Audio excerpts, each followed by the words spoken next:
Би байгалийн бэлэгч гэсэн танай гэрт хүрэхийн тулд урт замыг туулдаг. Эхлээд газрын гүнээс хүчирхэг төхөөрөмж ашиглан татаж гаргана. Дараа нь эрүүл ахуйн стандартад нийцүүлэн хадваргүйжүүлдэг. Тэгээд газар доогоорох урт хоолоогоор дамжин таны гэрт ирнэ.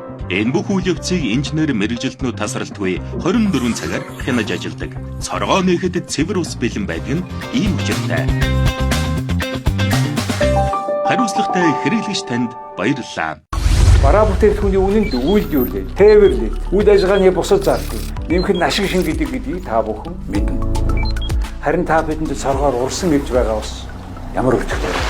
Усыг олборлох, халдваргүйжүүлэх, дамжуулах, түгээх бүх үе шатанд тоног төхөөрөмж, мэрэгжлийн хүмүүсийн хүч хөдөлмөр шаарддаг. Таны 1 сарын усны хэрэглээ үнэтэй адилхан үнэтэй байдаг. Ийм нөхцөлд бид цаашид усны үйлчилгээг найдвартайгаар авч чадах уу?